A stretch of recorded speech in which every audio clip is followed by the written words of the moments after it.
সুখী দাম্পত্যের 10 টিপস। জীবনের এক প্রয়োজনীয় একই সাথে চ্যালেঞ্জিং ক্ষেত্র হল দাম্পত্য জীবন। ছোট ছোট কয়েকটি টিপস অনুসরণ করলেই এই জীবন হতে পারে অনেক আনন্দময়। বাস্তববাদী হন। আপনার দাম্পত্য জীবন নিয়ে আপনার ভাবনা কি? সেটা কি রূপকথার গল্পের মতো, অতঃপর তাহারা সুখে শান্তিতে বসবাস করতে লাগিল ধরনের, নাকি বাংলা সিনেমার মতো সারাক্ষণ প্রেম ভালোবাসাবাসীর মতো অলীক কল্পনা বিলাস? আপনি কি নাটক, উপন্যাস, সিনেমার নায়ক নায়িকার মতো সর্বগুণ রূপধারী জীবনসঙ্গী বা জীবনসঙ্গিনীর স্বপ্ন দেখেন? অথবা আপনি কি বিয়ের পরও আশা করেন আপনার স্ত্রী বা স্বামী সেই আচরণই করবে যা সে করত বিয়ের আগে প্রেমিক প্রেমিকা হিসেবে? দাম্পত্য জীবনে অশান্তির একটা বড় কারণ এই অবাস্তব অলীক প্রত্যাশা।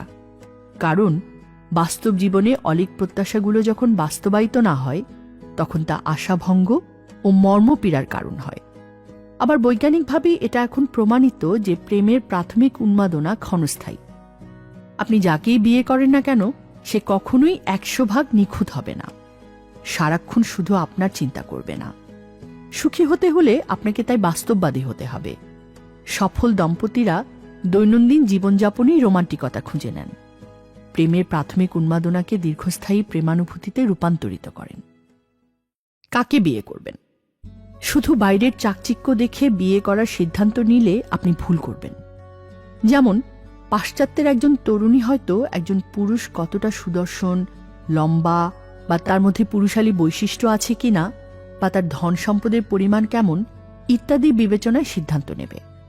আবার আমাদের প্রাচ্যের কোনো অভিভাবক হয়তো পাত্রের ডিগ্রি, টাকা পয়সা, কিংবা পাত্র বিদেশে থাকে ইত্যাদি বৈশিষ্ট্য নিয়ে প্রভাবিত হতে পারে। আপাত অনেক কিছু দেখে অনেকভাবেই একজন প্রভাবিত হতে পারে, কিন্তু বাস্তবতা হচ্ছে বিয়ে সুখের হবে কিনা তা এসবের উপর নির্ভর করে না।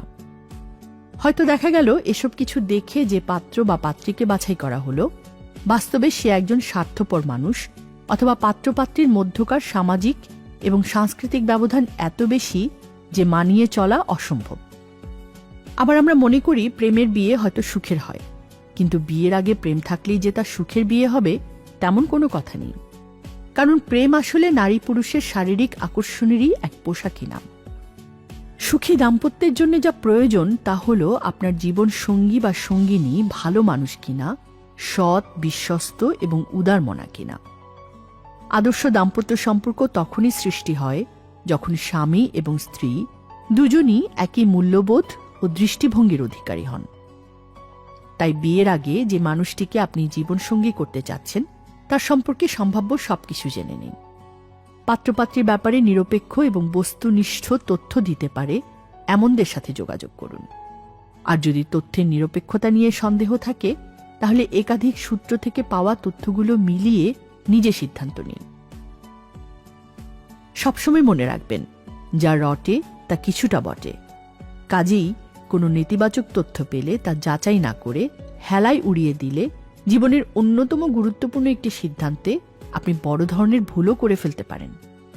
আর অবশ্যই নিজের সম্পর্কে এমন কিছু গোপন করবেন না যা পরে জানলে ভুল বোঝাবুঝি হবে। 3. শুধু দুজনে মিলে সুখী হতে পারবেন না। অভিভাবকের দোয়া ছাড়া আপনার দাম্পত্য জীবন কখনোই সুখী হতে পারে না। বাবা মায়ের সংসারের সাথে যতই আপনি বাহ্যিক সম্পর্ক ছেদ করুন না কেন এর প্রভাব আপনার উপর থেকেই যায়। পরিবারের বিরুদ্ধে গিয়ে যারা বিয়ে করেন তাদের দাম্পত্য জীবনে একটা শূন্যতা থেকেই যায় যা কখনো পূরণ হয় না। এর মানে এই নয় যে জীবনসঙ্গী নির্বাচনে আপনার কোনো ভূমিকা থাকবে না বা আপনার উপরে যে কোনো সিদ্ধান্ত চাপিয়ে দেয়া হবে।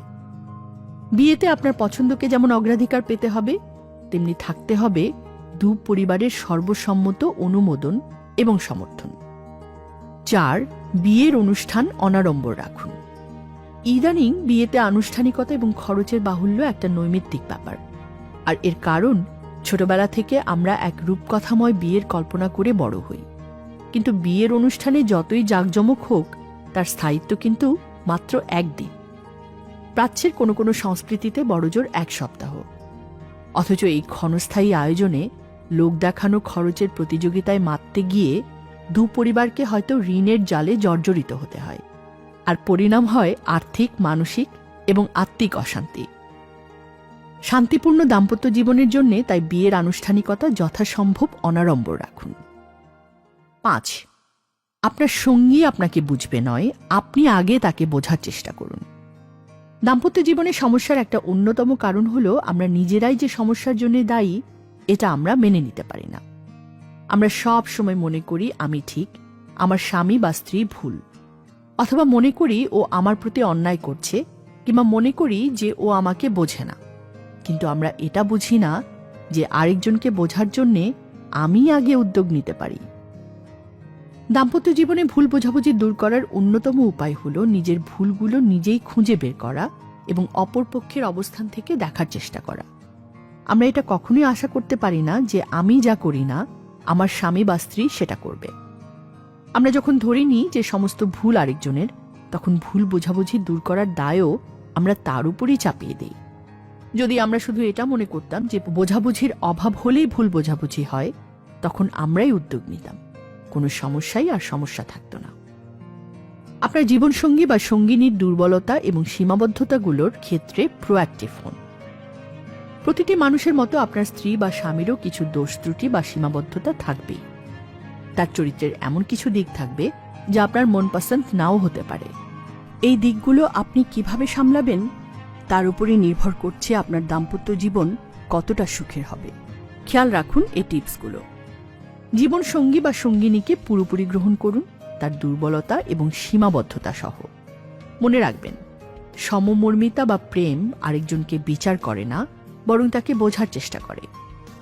ব্যক্তিকে তার আচরণ থেকে আলাদা করে রাখুন। আজকের আচরণের চাইতে তার ভবিষ্যৎ সম্ভাবনার দিকে মনোযোগ দিলে তার বর্তমান সীমাবদ্ধতাগুলো মেনে নেওয়া সহজ হবে। পরস্পরের প্রতি ভালো ধারণাগুলোকেই লালন করুন। স্বামী স্ত্রীর ভালো গুণগুলো খুঁজে দেখুন এবং সেগুলোর প্রশংসা করুন। এটা তাকে তার সীমাবদ্ধতাগুলো কাটিয়ে উঠতে উৎসাহিত করবে। অতীত ভুলে যান। স্বামী স্ত্রীর অতীত ভুলকে মনে রাখবেন না, বর্তমানকে নিয়ে বাঁচুন। স্বামী স্ত্রীকে কখনো অন্যের সাথে তুলনা করবেন না, বরং অতীতের সাথে তার বর্তমানের অবস্থানকে তুলনা করে দেখুন তার কতটুকু অগ্রগতি হয়েছে। 7.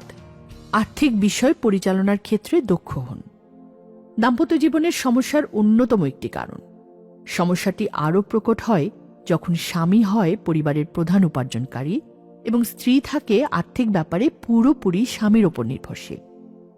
এসব ক্ষেত্রে স্বামীর উপার্জন এবং স্ত্রীর প্রত্যাশার মধ্যে ভারসাম্য না থাকলেই সমস্যা দেখা দেয়। অর্থনৈতিক বিষয়ে ঝামেলা এড়াতে বিষয়গুলো লক্ষ্য রাখুন। প্রথম থেকেই স্ত্রীকে নিজের উপার্জন সম্পর্কে বাস্তব ধারণা দিন, ফলে অবাস্তব প্রত্যাশা সৃষ্টি হওয়ার সম্ভাবনা কমে যাবে। পরস্পরের জন্য ছোটখাটো হলেও উপহার কিনুন। স্বামী স্ত্রী তার পরিবারকে আর্থিকভাবে সাহায্য করতে চাইলে বা কোনো উপহার দিলে অযৌক্তিকভাবে বাধা দেবেন না। ঝোঁকের বশে কেনাকাটা করে অপচয় করবেন না, অপচয় আপনার জীবনে দুর্ভাগ্য নিয়ে আসবে। পরিবারে স্বামী যদি একা উপার্জনক্ষম হন, তাহলে জীবনসঙ্গিনীর আর্থিক চাহিদার উত্তরে যত বেশিবার সম্ভব হ্যাঁ বলুন। আপনার স্ত্রীকে হাত খরচ হিসেবে টাকা দিন এবং সেই টাকা তিনি কিভাবে খরচ করেন সে ব্যাপারে কোনো খোঁজখবর নেবেন না। আর স্ত্রীদের জন্য করণীয় হল, পরিবারে আপনার স্বামী একা উপার্জনক্ষম হলে আপনার প্রত্যাশাকে যৌক্তিক সীমার মধ্যে রাখুন, তার সামর্থ্যের বাইরে কিছু চাইবেন না। 8. পরিবারের সময় দিন, সম্পর্ক লালন করুন। জীবনের অন্যান্য ক্ষেত্রের মতো পারিবারিক জীবনেও আপনি যদি সাফল্য চান, আপনাকে পরিবারের প্রতি মনোযোগী হতে হবে। বন্ধুদের সাথে আড্ডা কিংবা ক্লাবে তাস বা পুল খেলে সময় কাটানোর চাইতে পরিবারের সময় দিলে সেটা আপনার ভবিষ্যৎ জীবনের জন্য ভালো হবে। মনে রাখবেন, বাসায় থাকা আর পরিবারের সাথে সময় কাটানো দুটো সম্পূর্ণ আলাদা ব্যাপার। বাসায় থাকলে টিভি বা স্মার্টফোন নিয়ে সময় না কাটিয়ে পরস্পরের সাথে কথা বলুন, অনুভূতি, মতামত, পরামর্শ বিনিময় করুন। অফিসের চাপ, ঝামেলা বা টেনশনকে অফিসে রেখে শুধুমাত্র পরিবারকেই সময় দিন। সুযোগ থাকলে ঘরের কাজে স্ত্রীর সাথে অংশ নিন। পারিবারিক সম্পর্কে আত্মিকতা বজায় রাখুন। শুধুমাত্র জৈবিক বা বাহ্যিক আকর্ষণের ভিত্তিতে গড়ে ওঠা সম্পর্কের ভিত খুব দুর্বল হয়। পারস্পরিক সম্পর্কে যখন সমমর্মিতা এবং ধর্মীয় বন্ধন থাকে, তখনই সেই সম্পর্ক হয় সুখপ্রদ এবং দীর্ঘস্থায়ী। জৈবিক সত্তা আমাদেরকে ভাবায় আমি কি পাব, আর আত্মিক সত্তা ভাবতে শেখায় আমি কি দিতে পারি। দাম্পত্য জীবন সম্পর্কে সাধারণ ধারণা হলো আমি কি পাব, কিন্তু মৌলিক সত্য হচ্ছে যতই আমরা দিতে থাকব, প্রাকৃতিক প্রতিদানের নিয়ম অনুযায়ী আমরা ততই পেতে থাকব। আমাদের বিবাহিত জীবনে সবসময় আমরা শুধু এটা ভাবতে পারি যে আমি আমার সঙ্গীকে কি দিতে পারি। এর ফলাফল আমাদের বিস্মিত করবে। আমরা তখন আমাদের সঙ্গীর সেই সব দিকে তাকাতে পারব যেগুলোর দিকে আমরা আগে নজরই দেইনি। আমরা আরও উপলব্ধি করতে পারব যে স্বামী স্ত্রীর কাছ থেকে কিছু চাওয়ার পরিবর্তে তাকে কোনো কিছু দিতে পারার আনন্দ অনেক বেশি। নিঃশর্ত ভালোবাসা যে সম্পর্ক তৈরি করে, কোনো চাহিদা চুক্তি বা কর্তৃত্ব সেরকম সম্পর্ক তৈরি করতে পারে না। কাজেই কোনো রকম প্রাপ্তির প্রত্যাশা না করে শুধু দিয়ে যান। কখন হাল ছাড়তে হবে এটা বুঝুন। যতই চেষ্টা করা হোক, কিছু বিয়ে হয়তো টিকিয়ে রাখা সম্ভব হয় না। স্বামী বা স্ত্রী যদি অত্যাচারী হয়, তার এমন কোনো চারিত্রিক দোষ থাকে যা সে শোধরাতে রাজি নয়, সে যদি সবসময় অমর্যাদাকর ব্যবহার করে বা আপনার প্রতি বিশ্বস্ত না হয়ে থাকে, তবে এ ধরনের দাম্পত্য সম্পর্কের ইতি ঘটানোই ভালো।